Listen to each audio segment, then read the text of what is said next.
You're now tuned in to the hottest podcast in the world, the Stay Woke Podcast, right here on TheSonicBreakdown.com. Man, it's time to wake up.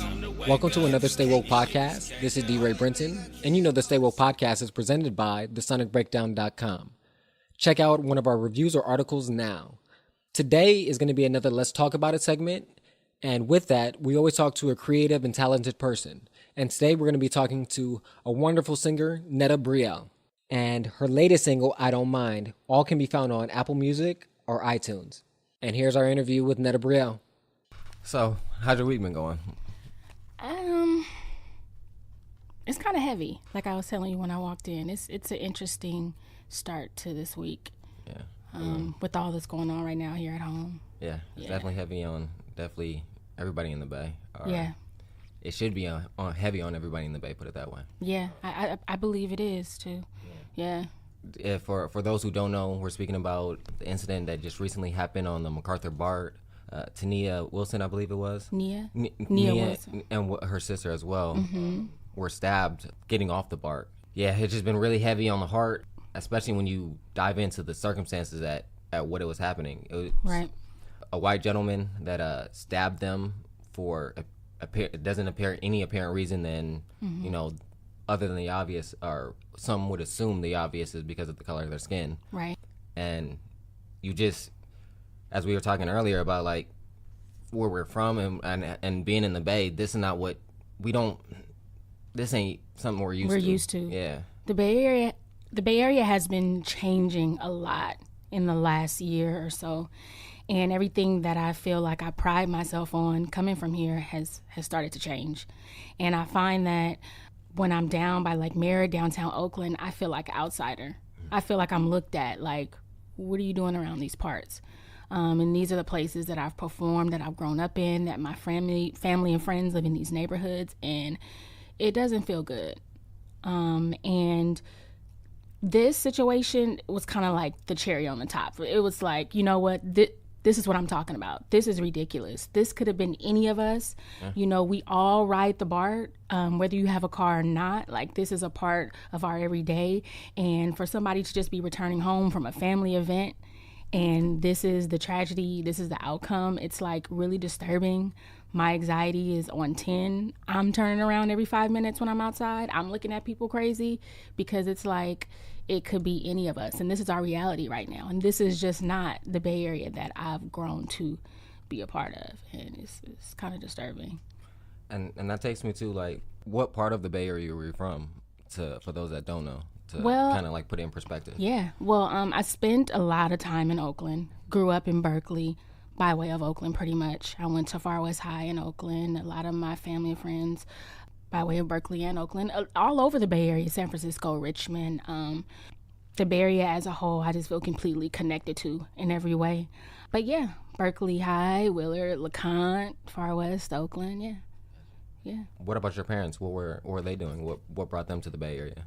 Actually, my grandmother, they came over from St. Thomas when my grandmother was a young girl. Okay. Yeah, and they grew up in San Francisco. The West Indies, then my grandmother was actually a jazz and classical pianist, and so she, in her teenage years, went over to New Jersey, spent a lot of time there doing music, and then she decided to just kind of fall back, get married, moved to Philadelphia, where she met my grandfather, and then they came back to the Bay Area. Okay. So my mom was born in Philly and born here, raised in the Bay Area. Gotcha. I appreciate you asking me that. People never really go that deep with me. They just assume that it's just like Oakland and that's it. But really, I feel like I'm extended throughout the Bay Area. So I appreciate that. Oh, no problem.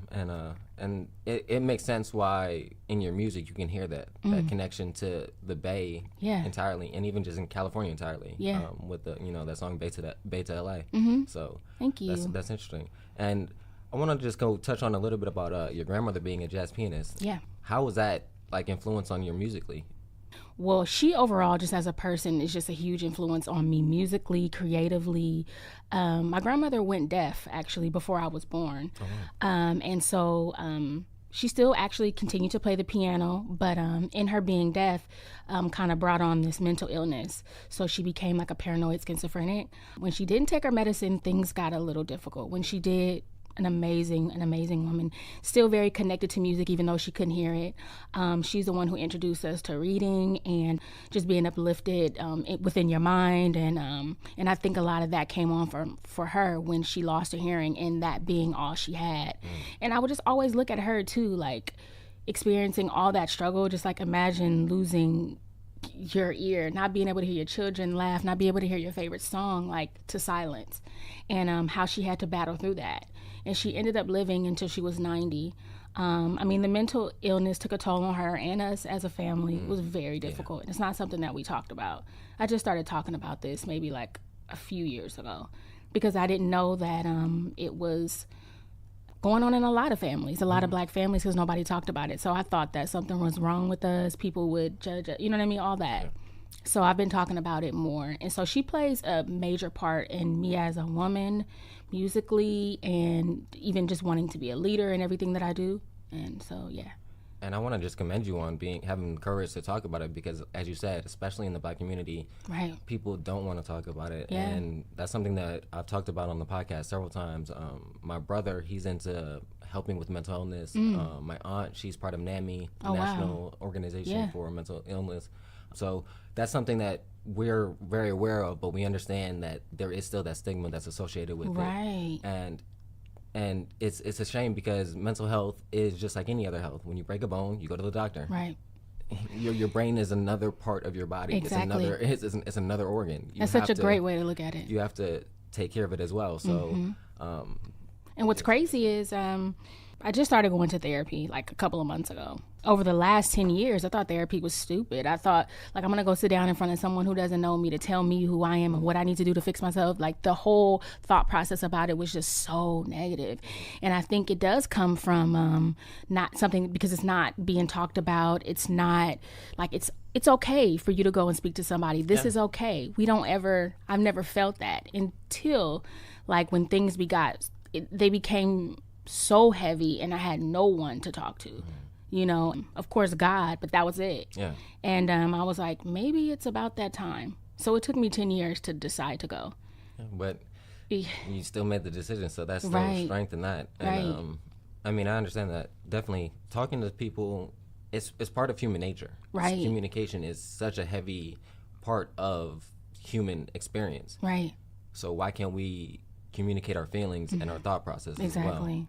So we just have to break away from that stigma. It's just like, and take it in the context of everything else we do. We talk about everything else in the world, but we're afraid to talk about our feelings and what's making us feel that way, what's making us think this way. It just doesn't make sense if you break it down to that. And so I just, again, commend you for doing that and having the courage to speak out it, like, publicly, because a lot of people don't. They're afraid to. They're holding it back. But I do feel like we're getting a shift in society, a shift in culture, similar like we're having with like we had with the health trend. We were starting seeing little health trends, and then we keep on seeing it escalate, and things becoming more healthy. We're seeing, them putting calories in front of people so they can be aware of it. Exactly. I see that beginning to happen with mental health illness and mental health is people shifting in that direction. And so it's good to see that. Hopefully we can see that in other areas such as, cultural diversity, equality, things of that nature. Yeah. That's just amazing that you went through that. I want a little transition to after that period with your grandmother. What was that transition after that period, especially musically? Because sometimes that might hinder, and in other cases it might evoke tremendous amount of music. Do you mean kind of therapy. After she passed away, or after she, like, the mental illness took effect? Yeah. It's crazy because I was just having this conversation with my mom not too long ago. Again, because this is something that's not talked about. It was never really explained to my sisters and I, this is what's going on with your grandmother. And when she doesn't take her medicine, this is what happens. So we were thinking, everybody's grandmother's like this. I guess this is, we thought it was normal. And then we would go, because my grandmother was like she loved shopping. She loved going to bookstores. So she would always take us with her. We would get in public, and sometimes she would act like she was going to hit somebody, or she would start doing like these karate moves, and she would just start cursing people out. And we were terrified. We were so scared as kids because we were like, what if somebody reacts and now we all, like it was really difficult for us as kids. And now I know my mom probably didn't know how to tell us this stuff, or she didn't know how to tell her grandmother, like, no, you can't take them with you. But for us as kids, we didn't understand and we never wanted to go. Yeah, that's tough. It's really tough. And I think as I started to get a little older, like a little toward like maybe 9th, 10th grade, I started kind of doing research on it on my own. Like, what is this? What's happening? And so I kind of had to figure out that this is what's going on with her.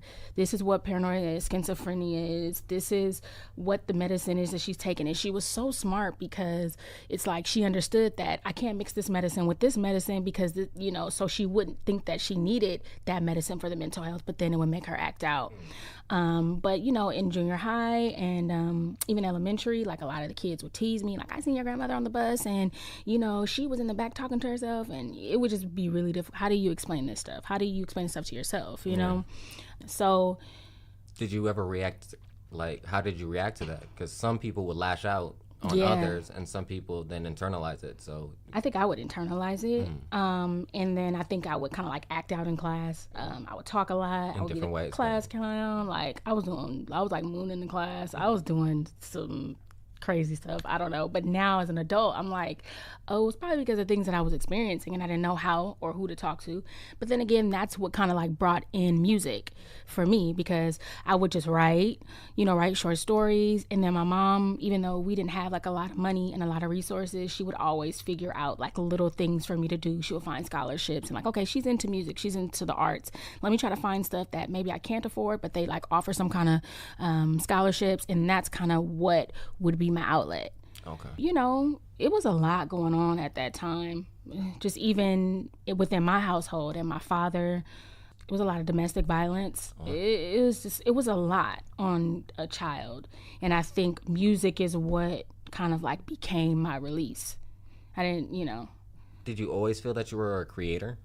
Or did you kind of find out through the trouble and tribulations that you were going through, and it kind of, that was your therapy, and then you were like, oh, well, I'm good at this, or how did that come about when you? That's a good question. I was always a creator. At 3 years old, I knew that I wanted to be, like, I was going to stand on a table and everybody's going to sit down. I'm going to give y'all a performance. Like, at 3, I knew that this is what I was supposed to be doing. It was a feeling.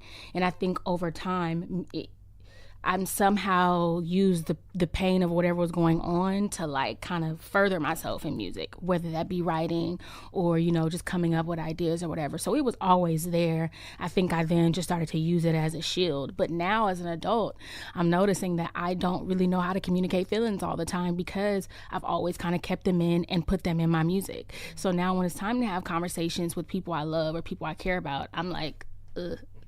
You know what I mean? So yeah, let me just write a song. Yeah, exactly. So now I'm noticing that I wish I would have learned that communicating kind of thing, but hopefully I'll figure it out in this whole therapy thing. I don't know.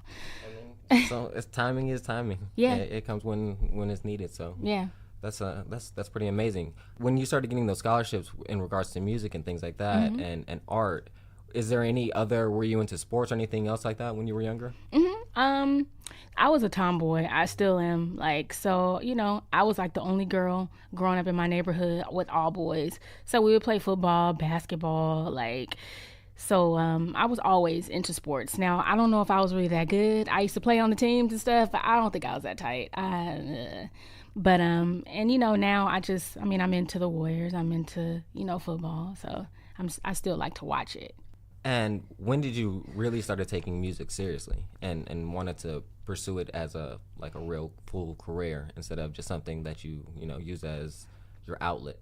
Mm-hmm. How some people feel like they were born with, like, I was born, like, some people feel like they were supposed to be born another gender, like they were like that kind of thing. Like, I was already born like a musician and an artist already. I don't know when it started. Like, it was always there. Yeah. And then I think my mom, she would play all these different kinds of music, like with us growing up, and my father was into jazz, so he kind of like introduced that side of it to me. And then my grandmother and my great uncle was played the saxophone, so it's it's kind of always Like, this is what you're supposed to do. And that's kind of like what it's always been. What was one of your favorite songs that either, you know, your mom, your grandmother, or your father played for you that, like, if you hear it today, it's like, oh, that's the one?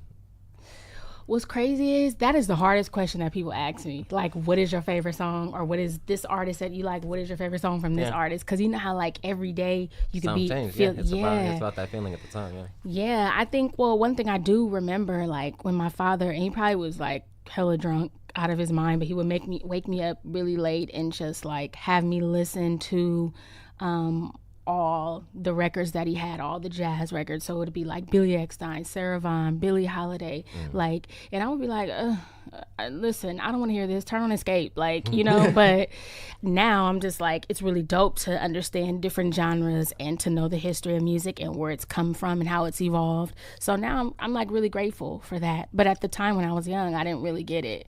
But I think that it's important to, like, you know, if I look at myself as a musician, like, I shouldn't be just locked into one genre, which is kind of like the moment that I'm in right now. Like, I feel like I put myself in a box in the last couple of years, in that I called myself an R&B artist, and this is what I do. When really, when you talk about my father, my mom, my grandmother, I mean, people that I've grown up with, like, I've listened and been influenced by so many different kinds of artists and so much different styles of music. Like, I now need to live, like, my best self as a musician, and I don't think that I've been doing that.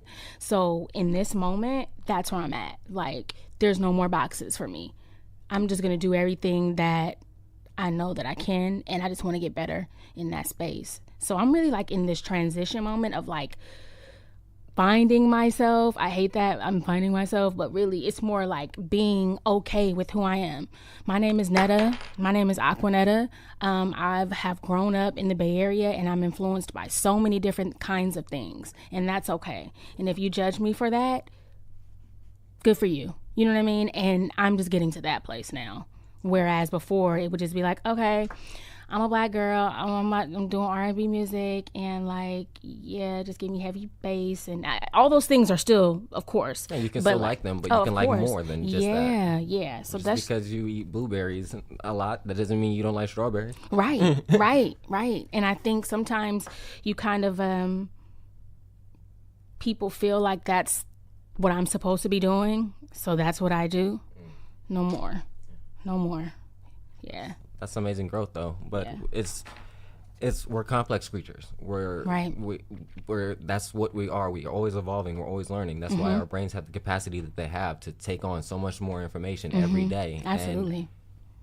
And once we get new information, our opinions on things should change, and so therefore we're going to grow and expand. Right. Take Childish Gambino. He started rapping. If he didn't expand, we would have never got This Is America or Awaken My Love. Exactly. You know what I'm saying? So having that growth and the courage to be able to say, you know what, I am more than just this. Right. And explore it. Again, I commend you for that, because a lot of people get scared, and there's a lot of pressures on, I'm not even an artist, but I understand the pressures of artists feeling, you know, this is where they want you to be. Right.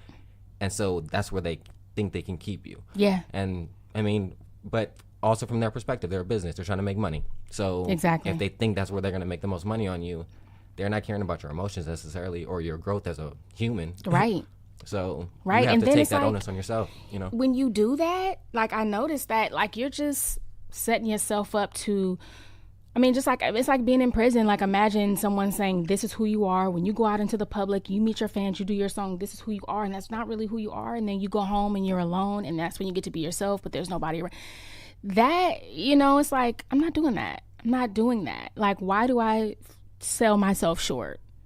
You know, you're going to judge me either way. And that's one thing my mom will always say, like, people going to talk about you regardless, good or bad. So just do what you're going to do. Yeah. You know, and that's kind of like, I had to build that courage up. I'm still building it up. I'm still figuring out how to stand tall and be like, this is who I am. But if I don't do that, it's like, you know, I'm going to just settle and just let you guys tell me who I am.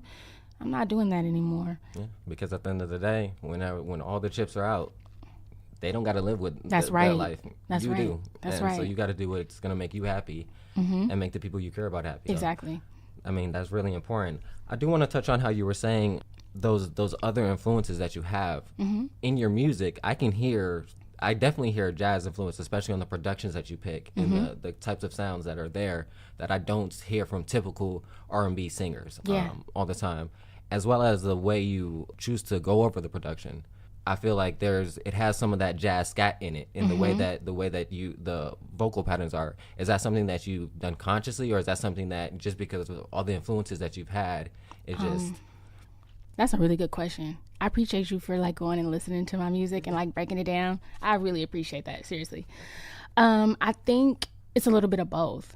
I think that it's like, for example, like when I did 3 Times Crazy, if I could be honest with you, I did not want to do it. I fought. Like, I did not want to do it because I'm like, okay, then everybody's going to think that I'm like, you know, everybody else out right now that has this style of music. Like, how am I going to stand tall and really be an artist that lasts if I'm just going to do what's popular right now? And here's the ironic thing, that popular sound did come from here. You know what I mean? So it's like, here I am stuck in between, because it's like, this is our sound that we don't really get that credit for. Nope. But then also, you're going to put me in this box with everybody else. I'm trying to be here. Like, I grew up on the Janets and the Mikes and the people who have like this long history of evolving and like really making a statement in their music. And here I come like, you know what I mean? Like, so I really battled with that. I understood what they were saying, but for me, it's like, so when I did 3 Times Crazy, I was like, how can we at least do this to where it doesn't sound like that typical style, you know, from the verse to the hook. And so the people that I created it with, we kind of just came up with like, well, what if we throw like that familiar, you got me shook up, you know what I mean? Like, so you're going to grab those old ears, and then also you're going to do something that wouldn't be typical on these tracks and kind of like meet in the middle. So that's kind of like where that came from, but I did not want to do that record. I didn't want, and then I don't even know if I've ever talked about this before, but like, I was like, well, I got to go get Tracks a Million. I got to go get P-Lo. I got to go, because why would I come here to Atlanta, between Atlanta and New York, and then you guys tell me I need this sound, and then I'm going to have somebody create this sound? Why don't I go to the originators of this? Why don't I go to the people who helped build this? Like, please let me have some kind of, you know, like, this is where I'm from, you know? So I had to fight for all of that. Like, show some real ownership and authenticity to it. Like, right. Not just, we're just riding off the wave, in essence. Yeah. And then I was like, I want to sing. Like, I want people to know that I'm a singer. Like, how am I going to do that, you know, with these kind of records? But at the same time, I did understand. I mean, that's probably still the biggest streaming song for me right now. So I understand. But yeah, I fought about that one. So I just want to be honest about that. But I feel like with the track Hallelujah, like that kind of put that in there to show that to me, that you are a singer, that you can do all these other things that people like, but at the end of the day, I can still sing. Do you feel like that captured that for you, or? Yeah, I think that it did, but I think, you know, promotion for me, like I felt like the promo for me could have been a lot better. So a lot of people who hear 3 Times Crazy probably have not heard Hallelujah, unless they're from the Bay Area or they truly follow my music, you know. So it's really just finding that, you know, some people probably have never heard Hallelujah. Some people don't know that it was T.I.'s track, and they really took a chance on a new artist and was like, well, give her a shot. Let her go ahead and do the hook, which I'm always going to be so grateful for. And then I was like, well, I'm still this song and, you know, create my own spin on it, showing that I can sing and also telling a little bit about my story. But, you know, I feel like that whole project probably didn't get the promotion that I wish it would have gotten. So, and that makes sense. Yeah. Because that's why when you said that, I was like, well, if you hear that song, I feel like it captures that. And so, but coming from that perspective, if you don't feel like there's, you know, the people even got the chance to get to that, that's that's going to be difficult. what I wanted to also say is I wanted to go to your more recent track, I Don't Mind. And for me, I got some like Anita Baker like feeling there, like and some Boyz II Men on Bend and Knee. Yes. Through the production, and then I just thought it was a really good, really good song. And just tell me how that came about, and what were your feelings during that process? Well, because I'm in this like transitional place, like I wanted to just kind of put a song out there just so people can know that I'm still here. I'm working on something right now, but let me just give you guys something to let you know that, you know, there will be things to come. And I worked with a really dope producer on that, K Dot, and a songwriter named Sam. She's an artist as well. And I was like, just give me something. We need to just do something smooth. Like, that's kind of like the place I was in. Okay. And so I did have little pockets of like the Anita inspired portion, and then Usher. I'm a really big Usher fan. Okay, I'm really that's where it was. Okay, serious Usher fan. I was like, yeah, so I was like, oh, I'm gonna flip, and I don't mind giving my love, or you remind me of a girl that I want to. Yeah, so I just was taking little pieces from people that inspire me, artists that inspire me, and I just wanted to do something that felt good. I was kind of in that place. Yeah, it is a very good feel-good song. Thank you. And then I really enjoyed the guitar at the end. That guitar fade out or reminded me of Jay-Z's Takeover. Yes, thank you. Yeah. So shout out to K-Dot for that. That was really, really nice. Thank you. I do want to talk about there's a section on First of all, I really appreciate your questions, by the way. Thank you. They're not the typical like, so when did you like you know the typical questions. So I appreciate that. All I really want, because I just recently posted that clip of Lauryn Hill, that last section where she's talking about like just like being yourself in essence. Yeah. And I just felt that was interesting. Is that something that you intentionally chose to put on there? And the Lauryn Hill piece? Yeah. Yeah, because it just spoke to me like I was really in that place at that time, and I kind of still am, just figuring out love and knowing that I really want to be happy, but how do I get to that? What do I need to do? Like, I know I need to love myself first in order to get that proper love, but what are the steps? And I feel like a lot of young girls are dealing with this like confusion of like relationships and how to maintain them and how to stick it out or how to leave, and like all this confusion around love. A lot of us who have grown up like without fathers, and that father not being that first love. And so it's just the confusion of it all. And so I think just that whole pocket of what she was talking about, I was like, oh my God, like. Yeah, it just resonated with you. So yeah. And I mean, I think it's important for other people to hear that too. So I really enjoyed it, and I felt it fit the track as well. Thank you. It was a great way to like end it off. So I thought it was really important. I do want to say, I want to kind of, I guess, introduce the people of how I first listened to your music, and tell you as well, because I don't think I ever told you. It's, actually, GQ. I was listening to his album East 14, and I believe it's Stay. Yep, you're right. Yep. Stay. And I was like, wow, like, I was like, who is this singer on here? It has so much soul to it. I was like, and it really, like, it resonated, and I felt it would have, without that, even if it was another singer, it would have felt missing. It was missing something. And so we talked about it on the podcast I did with him as well, and then he told me, I was like, okay. And then after that point, that's when I started listening to your music, and I was like, okay. Yeah. And that's one of the things I love about music, how it has that branching effect of, I found him through listening to Rhapsody. I found Rhapsody through listening to Kendrick. Right. And, it's just a everlasting chain. And what, is there a particular artist that you found that kind of led you on a chain to a different music that that influenced you in your musical process that you would have never got to if you didn't hear that first person that then links you to that last person, I guess? Wow, that's a really, really good question. First of all, shout out to GQ. He is really dope. Yeah. Like, his style of rapping, the things that he's speaking about, like, I think that we need more of that. Yeah, he's incredible. A dope lyricist. Yeah. Definitely. Probably underrated, actually. No, I put him on that album was I think number 6 on my top 10 of last year. So people, if you haven't heard it, go listen to it. East 14th. It's a really good album. Really dope.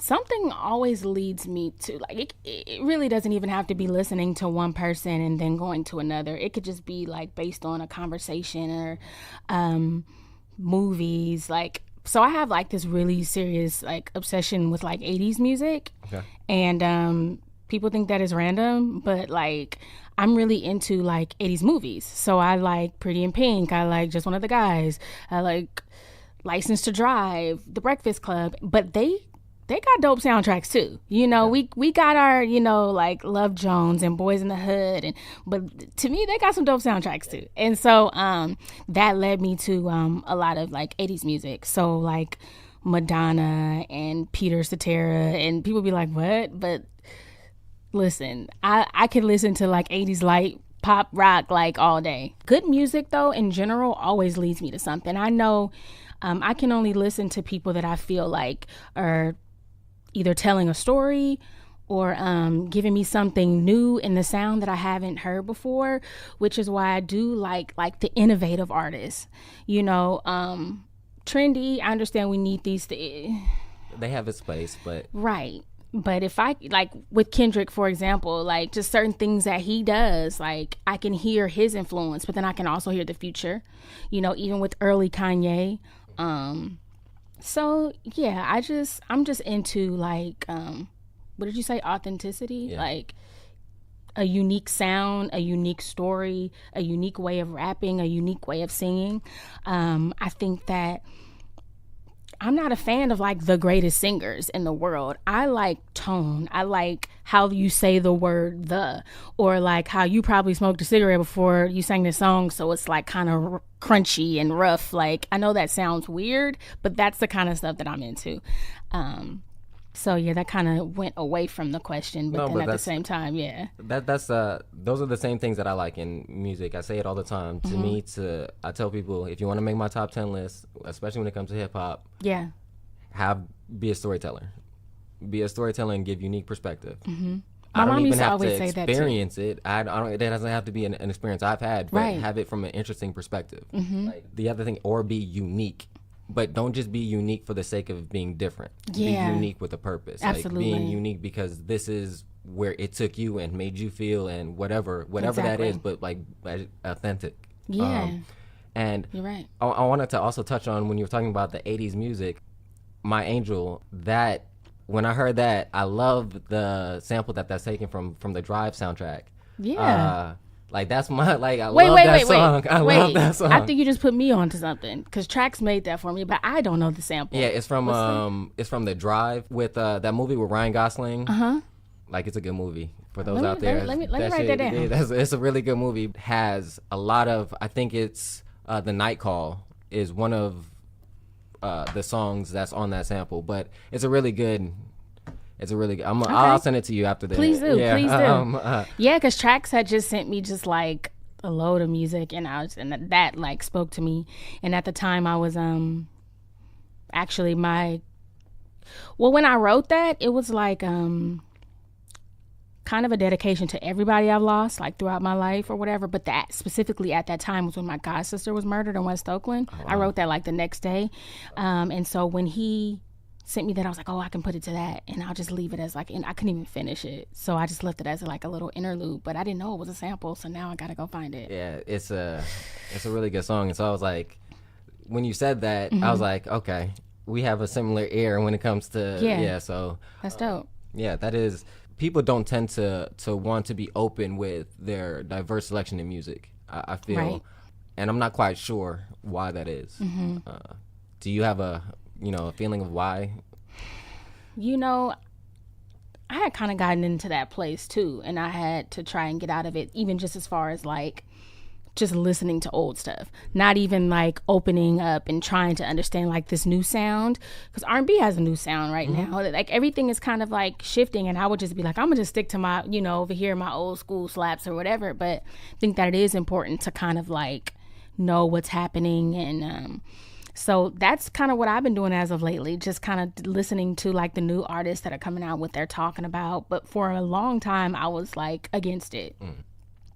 But I think music is just ever evolving. So you have to you don't have to, but I think that, you know, it does help to hear what's happening right now and to create your sound or where you're going, just based on maybe to make sure you're not sounding like what's out, or to kind of like, you know, I think it's important to kind of like at least move with, I mean, have, you know, obviously everything like your favorites, but I think it's important to kind of like hear the new stuff too. Be open to it. But I was not open to it for a long time, and I had to work through that. Yeah, because I started to feel like, oh man, everything sounds the same. You know, I started to feel like I was kind of on an island. Like everything that I liked is like, nobody's into that. Like somebody had even told me one time, and it's actually like a friend of mine, I don't even think he was trying to be funny, but he was just like, you almost sing a little too good for like this era of music. You got to pull back. I was like, whoa, okay. Yeah, that's and yeah, he probably didn't mean it, but that's like telling Michael Jordan, don't be the best, be the best player in the NBA. Right, you know, bring it back a little bit. You know, you're a little too ahead of the. Yeah, you know. just take a few less shots. You know, miss on purpose a couple of times. Right, exactly. It's like how do you do that? I don't know how to do that. Yeah. I don't know how to not be what I've worked to be. You know. Yeah, that's a mindset that you've developed and built for so long. Right. To try to change that. For, I mean, risk reward. So yeah, and I'm like, you know, I've grown up in the era where like, or even not grown up in the era, but just like even going back and researching older artists, like just greatness and evolving and taking your fans with you and talking about things that are important, or simply just making music that feels good. Like those are the kinds of artists that I've grown up listening to and being inspired by. Like I want longevity in my career. And those are the ones that have the longevity, because they can, you can't keep on finding waves, because eventually you're not going to find the wave. Right. Like every surfer does not find the best wave. You have to, but if you're making your own and you're riding your own wave and you're creating your own wave, there's never... That's what it's always, exactly. And you're growing, and your audience will grow with you. Mm-hmm. And I think that it's also important to do your best to try to be the best in every piece of the, like, performance should be key. Writing should be key. The delivery of the song should be key. Your style should reflect the sound. Like, everything you should aim to be great in every piece. And I've noticed that there are sometimes big records, and then when you go out to a show or something, you want that connection, but it's just like those are the kinds of artists that I love, when it looks like everything was worked hard on. Everything was thoroughly thought through, vetted, made sure every aspect of it. And those are the ones that do last, is because even if the consumer or the fan or the customer doesn't consciously realize it, we appreciate it. Right. We appreciate those things. We appreciate that you took that time, even though we don't know it. A lot of people, because we live in a world where we just like what we get what we get, but we subconsciously, that's why those make it. Right. Because we subconsciously go, oh yeah, they put in that work. They deserve. Exactly. They deserve keep on getting this praise. And then it's just reverberating effect. It keeps on going. So that's a crazy process on how that goes. Mm-hmm. I do want to go into how your creative process, like what gets you into your zone? That's one of the interesting things to me about artists and creators, is what gives them that creative, I know it's in you, but what puts you in that zone to create even more or more efficiently for you? Some people it's just random. Some people they put themselves in a box and say, I'm gonna be in here and we're gonna figure it out. So what is your like? When I'm in a bad mood. Okay. That sounds really bad. No. I write the best songs when I'm in pain. The best art comes from pain and tragedy. Yeah. I mean, Kanye's best work was, to me. What you think his best work was? My Twisted Dark Fantasy. Okay. Yeah. I hear that a lot. Yeah. What about you? The very first. Oh, College Dropout? No. Yeah. Yeah, College Dropout. Yeah, because I don't know, everything he was saying I was going through. No, like I wanted to walk out of my job. I wanted to assault the manager if he kept asking me stupid questions. I wanted to drop out of college. Like that's my favorite from him. That's my just second. Because I connected with it, but that connected. Yeah, now I'll agree with you. For me, that's the one that I most personally connect with, but like artistically, I think just my dark twisted I fantasy. hear that a is, lot, like, though. I hear that. All of the lights, almost production wise, is like almost perfect. Like it might be perfect in my mind. It just might be perfect. Yeah, just the way like it's. Yeah, he locked in it's for that one. So many layers in that production. Yeah. So many layers, but it sounds. Ooh, okay. But you know, I hear a lot of artists do say like, you know, that moment of like that deep feeling is what brings like the greatest. And I noticed that like in my darkest times is when I can literally get it out. Yeah. Or when I'm confused or frustrated. But when I'm just chilling, I'm like, writer's block, like, you know. So I have to figure out a way. I've been trying to figure out a way to not let that be the yeah. But when something is happening, like, okay, for example, with what we're dealing with this week with the Nia Wilson thing, and I have this show here on Sunday in Oakland, and it is my responsibility to go out and to obviously perform for my fans and give a good show, but I have to speak about this. I have to perform a song that's connected to this, like, and not for the people necessarily, like for me, that because I'm feeling like affected by this, you know, and it's here in our home, so now I feel like a responsibility. But now I know, like, oh yeah, I got to get out here. I got to, like, I know I'm gonna go into a moment because of this is so heavy. So I just find that in moments of like tragedy and change, like, is when I feel the most, if that makes sense. I mean, it makes sense. I was just having this conversation because I'm starting another business as well, and some of the things that I see in other entrepreneurs that are starting the business at the same time in different businesses are dropping out like super fast, and I'm like, with discomfort comes change and growth. You can't change and grow without being discomfort. So true. There's nothing in life when we're kids and we have pains in our bones and we say what they say is growing pains. Yes. When teeth come in, what they do, they hurt. That's it's growing right. pains. That's right. When you give birth, you producing a baby. It's pain, growing pain. There's nothing and you know in how life that key doesn't. that is, because when we talk about social media, things tend to look like voila. Yeah. And so these kids don't understand that there are steps, there are setbacks, there are things that are going to happen before you get to that moment. You can get there, but understand there's going to be rocks thrown, that the road's going to change.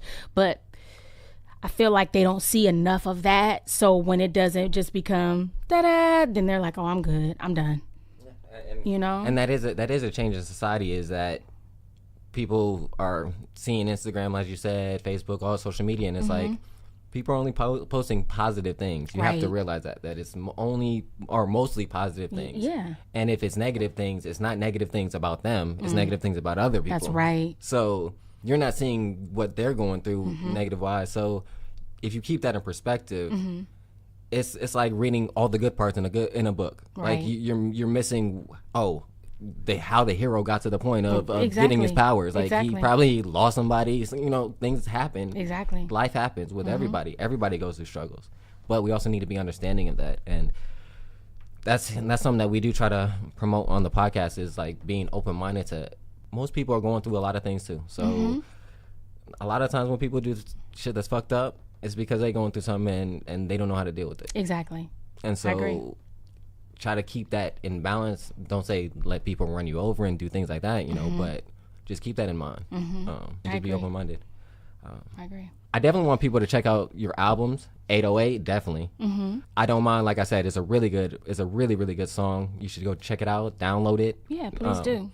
And then you got this show coming up. I definitely have a pretty like cool catalog for now with 580, 880, and on my way is a combination of the two. And when I created those two separate EPs, I was just coming back home from Atlanta, trying to figure out how to maneuver and kind of getting back into that independent artistry and trying to, again, quote unquote, just figure it out, like with love, with relationships, with music, with just my personal life in general. And I really just created those projects based on that. And now I feel like that was a chapter. That chapter is getting ready to close, and there's a major change coming for me with the style of music, sound, performance, everything, and I'm just ready. I feel like I came back home from Atlanta, and I think that I had to go through some things. I had to go through some things and fall off and bounce back and build my team, and which is important. And now I think that I'm finally in the right place. There's going to be roadblocks in everything that you do, but I'm prepared. I don't think I was prepared the first time around when I went to a major label.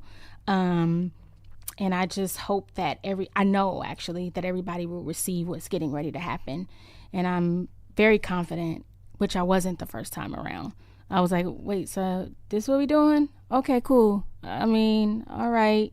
Now I'm like, this is my second time coming. I'm not leaving again. And I think the world will be really happy with where this goes. Not just the Bay Area. Yeah, I mean, I'm definitely excited to see what's coming up, and I know those who aren't, they should be. Because like I said, the music that you have put out, like I said with earlier with Childish Gambino, and he had his transition period as well, and all the things that you see or you hear in his music now, I've heard portions of it, and because of the internet, sober, and you can just see how all those elements came together to give you Awaken My Love, to give you This Is America, and his latest songs. And that's how I feel with your music. I hear those little elements that you're talking about, and the fact that you're at the point of that confidence and the comfortability. Yeah. I'm just really excited how they're gonna come all together, because I know, and it's just gonna be amazing. So, in this world where everything is so, I don't know where I fit. I'm gonna come outside. I'm probably gonna have pimples on my face. I'm probably gonna have sweats on. I'm probably not gonna have a full face of makeup, unless I gotta go on stage or something like that. And that should be okay. I'm still a superstar. I'm still everything that I worked for, you know what I mean? And I feel like this time around, I am unapologetically me. And I think I was afraid of that before. And I think with being more open, with saying like, you know what, I don't know. You know what, I was fucked up when I did that. You know what, I like me just being open. Okay. Yeah, and I feel like there's a lot of people out there like me, but they are afraid to do that. And that's what this is getting ready to be. And I promise you it's going to be something big. I promise you. This is going to be really cool. And I'm just looking forward to this moment and to see how everybody reacts to it, especially here people at home in the Bay Area, because I have a lot of supporters here, like a lot of people who have listened to my music even before 580 that I'm going to always be so grateful for, that are always there. Even if I'm down or I'm kind of like getting into one of my moods and I get on social media and somebody is emailing me or DMing me or posting about one of my previous songs and how it stopped them from committing suicide. Like, these things are kind of the things that have helped me continue to move forward. But I think I needed to come back home from Atlanta and I needed to fall apart to build myself back up again. And I'm okay with the scratches and bruises. I think those are the things that people need to see. You got to destroy before you rebuild. That's right. And for people I'm still confused about love. I still don't get it. I still don't understand relationships. I know that's what 580 was about. I'm still in that place, but I'm gonna get through it. But there's a lot of people that are in those places. So that's what this whole next moment is about to be about. Part of the human experience is experiencing that and dealing with it and figuring a way through it. Yeah, exactly. And sometimes, in life, it's cycles. There's always going to be ups and downs, and it's about managing those. And like I said, I'm really excited to see what's coming up next for you, because like I said, I think when you put all those together, and like your music prior is really good as well. So thank you. Just seeing the growth and evolution, it's going to, like I said, appreciate it. Keep an ear out, keep an eye out. Yes, definitely please. Go to her social media pages, Netta Brielle. Yes. There will be a link in the description below, so definitely click that link and follow her there. She's a good follow. She does respond back. I am proof of that. Unless you say, let's work. I hate when people say that. If you hit me, tell me what you're doing. Tell me where I can hear your music or where I can see some of the stuff you've done, or say that you haven't. But don't say let's work and that's it, because I don't know what that means. Do people ever hit you and be like, let's work? Yeah, and then I hit them back and be like, what, in where regard? And then they go, I don't know. Yeah, and it's like, what? I go, well, let me know when you do. Right. So, exactly. no, but I definitely, that is a valid point. Yeah. You definitely have to, as we said before, you have to have a purpose to it. Absolutely. It has to make sense. Yeah. That's all. So, again, follow her. Definitely follow her. Listen to her music. But I want to say thank you again, and thank you for I really having me. enjoyed the interview. It was a pleasure meeting you as well. Thank you. Shout out to GQ too. I want to say thank you for everybody for listening to another Stay Woke podcast. You know our motto: live, listen to some great music, and above all, love more. We're out.